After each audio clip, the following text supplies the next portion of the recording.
안녕하세요.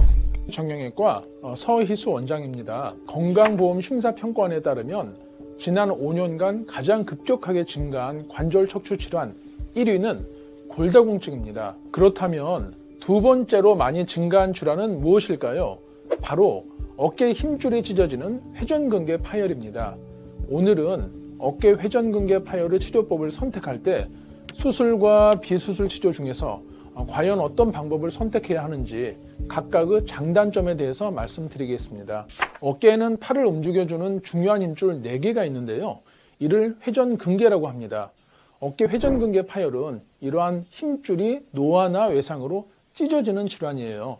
특히 나이가 50세 이후가 되면 어깨 회전근개 힘줄의 노화가 급격하게 진행하면서 힘줄이 가늘어지고 약해지다가 어느 순간 뚝 하고 끊어지게 됩니다.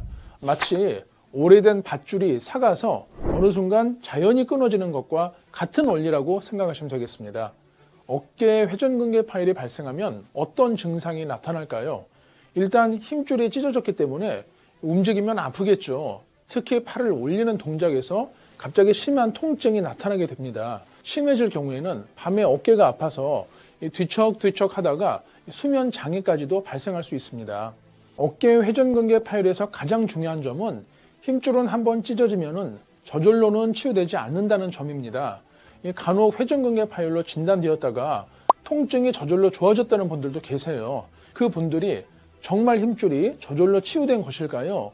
사실은 어깨 힘줄이 파열되기 시작할 때는 아프다가도 아예 많이 찢어지게 되면은 통증이 사라집니다. 마치 손톱 옆이 벗겨질 때는 아프다가도 확 잡아 뜯으면은 통증이 없어지잖아요. 이것과 비슷한 원리라고 생각하시면 됩니다. 이렇게 통증이 심한 정도와 파열이 심한 정도는 서로 비례하지가 않기 때문에 파열이 커질 때까지 방치되다가 결국은 손을 쓰기 어려운 상태로 오시는 경우가 많거든요. 이러면 참 안타까운 마음입니다. 그렇다면 어깨 회전근개 파열은 어떻게 치료를 해야 할까요? 이 치료 방법은 크게 수술적 치료와 비수술적 치료가 있습니다. 수술은 뼈에 작은 나사를 여러 개 박은 다음에 나사에 달린 실을 이용해서 찢어진 힘줄을 어깨 뼈에 봉합해주는 치료입니다. 그런데 힘줄과 뼈는 조직이 서로 다르기 때문에 아무리 튼튼하게 이 기술적으로 봉합을 해도 잘 안 붙고 도로 파열되는 경우가 많습니다. 여러 가지 연구에 따르면 수술 후 재파열되는 빈도가 최소 20% 이상에서 많게는 50% 이상까지도 발생한다고 합니다. 이렇게 수술 후에 재파열이 발생할 경우에는 파열이 처음보다 더 커지는 경우가 많고요. 이 뼈에서 진이 나오지 않아서 추가적인 치료를 해도 결과가 안 좋은 경우가 매우 많습니다. 그리고 재파열이 발생하지 않는다 하더라도 이 봉합된 힘줄은 원래의 힘줄 조직이 아니라 흉터 조직으로 치유가 됩니다. 따라서 이 구조적으로는 찢어진 힘줄이 마치 붙어있는 것처럼 보여도 조직 자체가 약하고 질이 떨어지기 때문에 원래의 기능만큼 회복되지 않는다는 것이 학계의 정설입니다. 이러한 이유로 미국 정형외과 학회는 파열 크기가 3cm 이상이거나 이 비수술적인 치료를 시행하였음에도 증상이 10여 개월 이상 지속되는 경우를 제외하고는 먼저 비수술 치료를 시행할 것을 권유하고 있습니다. 한편 비수술적 치료법은 크게 재활 운동과 생물학적 치료로 나뉘어집니다.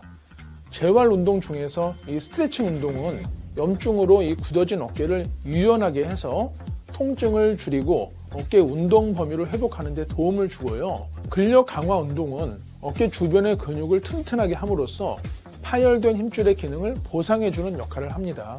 이렇게 재활 운동은 회전근개 파열이 일으키는 대표적인 증상들, 염증으로 어깨가 굳어지고 아프며 근력이 약해지는 현상들을 완화시켜주기 때문에 수술 못지않게 매우 효과적인 치료 방법이라고 하겠습니다. 두 번째 비수술적 치료로는 생물학적 치료법을 들 수 있습니다. 수술하지 않고도 조직의 치유 성분이나 콜라겐 등의 재료를 주입을 해서 노화되거나 손상된 조직이 잘 강화되고 재생되도록 하는 그런 치료법이 되겠습니다. 대표적으로 힘줄 강화술로 불리는 바이오 콜라겐 주입술이 있는데요. 치료 과정을 살펴보면 어깨 부분 마취 후에 정밀 초음파를 보면서 손상된 회전근개 힘줄에 콜라겐 등의 생체 재료나 조직 증식을 유도하는 이 치료제를 주입을 합니다.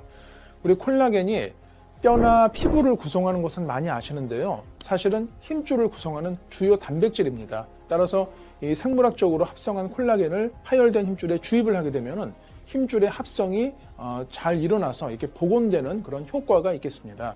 이후에 힘줄 조직의 분화를 촉진하는 치료제를 주입을 하면 손상된 힘줄이 더 잘 합성이 되겠죠. 이런 원리로 회전근개가 비수술적으로 강화 및 재생되는 것을 바로 이 바이오 콜라겐 주입술이라고 하겠습니다. 또 다른 생물학적 치료로 골수 자극술이라는 방법이 있습니다. 이 골수 자극술은 어깨뼈에 1mm 크기의 미세한 구멍을 만들어서 이 골수가 흘러나오도록 하는 방법입니다. 골수 내에는 치유 성분이 다량 함유되어 있어서 힘줄의 재생을 돕는 효과가 있습니다. 회전근개 치료와 동시에 골수 자극술을 시행을 하면은 이 치료 후에 재파열되는 빈도가 크게 낮아진다는 그런 보고가 많이 있기 때문에 임상에서 많이 사용되고 있습니다. 이러한 생물학적 치료들은 공통적으로 부분 마취 하에서 시술 후 당일 퇴원이 가능합니다.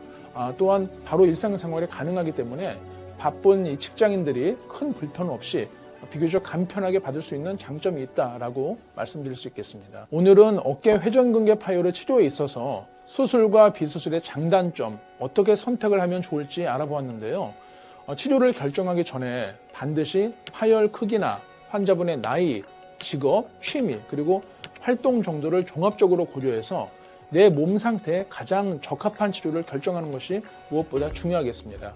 즉, 무조건 수술이 아니면 안 된다, 혹은 이 치료를 받으면 무조건 낫는다, 이런 말에 너무 현혹되지 마시고요. 어깨 정형외과 전문의의 도움하에서 내 몸에 맞는 현명한 결정을 하시기를 당부드리고 싶습니다. 마지막으로 또 말씀드리고 싶은 것은 수술이나 비수술 치료 모두 공통적으로 치료 후에도 꾸준한 관리 및 재활 운동이 필요하다는 점입니다.